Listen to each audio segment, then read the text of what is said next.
Hello প্রিয় শিক্ষার্থীরা, math tips চ্যানেলের পক্ষ থেকে তোমাদের সকলকে জানাই স্বাগতম। আজকে আমরা অষ্টম শ্রেণীর বাংলা পরীক্ষার নমুনা প্রশ্ন দেখব। আমি একটা নমুনা প্রশ্ন এখানে তৈরি করেছি।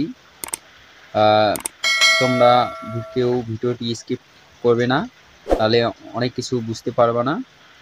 তো ভিডিওটি দেখার অনুরোধ রইল। তো প্রথমে আমি যে কাজটি তুলেছি, তোমাদের কিন্তু 15 তারিখে বাংলা পরীক্ষা।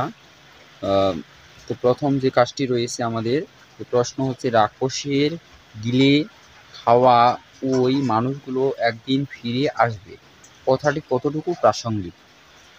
তাহলে প্রশ্নটা ছিল রাক্ষসের গিলে খাওয়া এই মানুষগুলো একদিন ফিরে আসবে, এই কথাটা কতটুকু প্রাসঙ্গিক। এখন আমাদের উত্তরটি দেখি আমরা, যে কথাটি বলেছেন অপারেশন কদমতলী গল্পের দাদিমা চরিত্রটি হানাদার পাক বাহিনীর দ্বারা কদমতলী এলাকার অসংখ্য মানুষের শহীদ হওয়ার প্রেক্ষিতে এ কথাটি বলেছিলেন।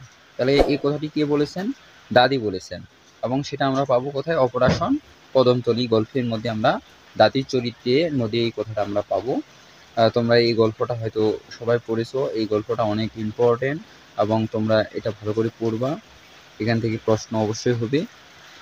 তারপরে এখানে বলছে যে অসংখ্য মানুষের শহীদ হওয়ার প্রেক্ষিতে এই কথাটি বলেছিলেন দাদি। এখানে রাক্ষসের গিলে খাওয়া মানুষগুলো দেশের জন্য জীবন উৎসর্গ করেছেন, শুধুমাত্র দেশকে শত্রু মুক্ত করার জন্য। এসব শহীদ হওয়া মানুষেরা শোককে শক্তিতে পরিণত করে দেশের আপামর জনতার দেশকে শত্রু মুক্ত করার জন্য ঝাঁপিয়ে পড়বে। সুতরাং আমরা বলতে পারি যে, সুতরাং বলা যায় অপারেশন কদমতলী গল্পের দাদির চরিত্রে এই কথাটি প্রাসঙ্গিকতা রয়েছে। তাহলে কার চরিত্রে? দাদির চরিত্রে। এবং কোথায়, কোন গল্পে? আমাদের হচ্ছে অপারেশন কদমতলী গল্পে।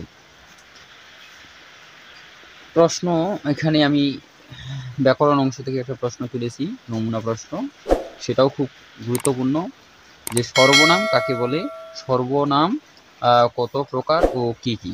উদাহরণ সহ আলোচনা করো। এটা আলোচনা করতে বলছে। তাহলে সর্বনাম কাকে বলে?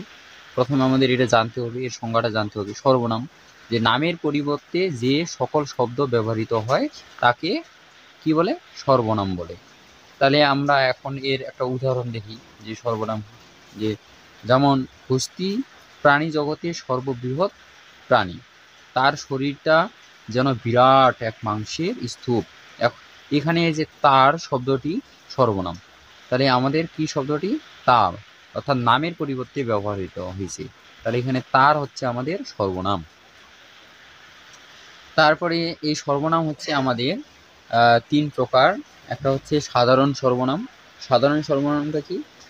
যে সর্বনামগুলো আপন পরিবেশে, অর্থাৎ আপন পরিবেশ বলতে কি বুঝবো আমরা? ভাই বোন, বাবা মা, বন্ধু এবং ঘনিষ্ঠদের সঙ্গে কথা বলতে ব্যবহৃত হয়, তখন তাকে সাধারণ সর্বনাম বলে। তাহলে সাধারণ সর্বনামটা হচ্ছে ঘনিষ্ঠ ব্যক্তি, সেটা হতে পারে ভাই বোন, বন্ধু বান্ধব, যারা তোমার পরিচিত, সেই ব্যক্তিদের যে কথা বলতে, সেই ব্যক্তিদের সাথে কথা বলতে যে আমরা সর্বনাম ব্যবহার করি, সেটা হচ্ছে আমাদের সাধারণ সর্বনাম।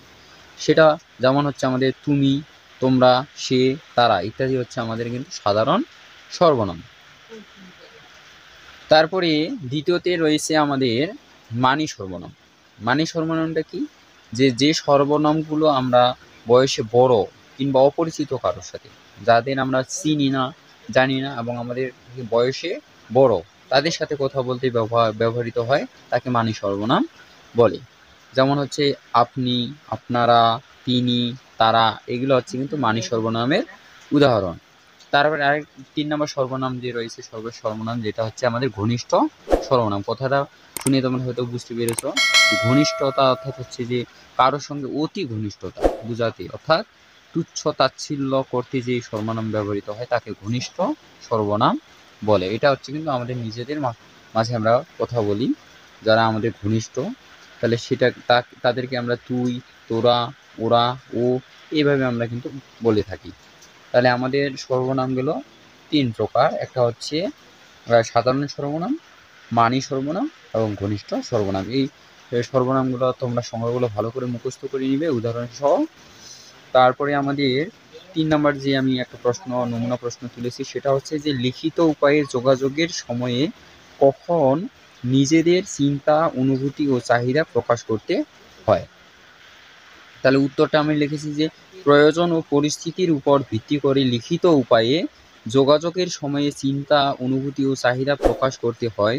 যেমন দূরবর্তী কোনো মানুষের সাথে যোগাযোগ করার করার জন্য আমরা কি করি, চিঠি লিখতে হয়। আমরা দূরের কোনো ব্যক্তির সাথে যোগাযোগ করতে গেলে আমাদেরকে কি করতে হয়, চিঠি লিখতে হয়। আবার প্রয়োজন অনুযায়ী আবেদনপত্র, বিজ্ঞপ্তি, পোস্টার, লিফলেট ইত্যাদি লিখতে হয়। এগুলা কিন্তু আমাদের যোগাযোগের মাধ্যম হচ্ছে চিঠি, এবারে বিজ্ঞপ্তি, আবেদনপত্র, পোস্টার, লিফলেট, এগুলা কিন্তু হচ্ছে আমাদের যোগাযোগের মাধ্যম। তো এতক্ষণ ভিডিওটি দেখার জন্য অসংখ্য ধন্যবাদ। আর ভিডিওটি ভালো লাগলে অবশ্যই লাইক, কমেন্ট এবং শেয়ার করবা।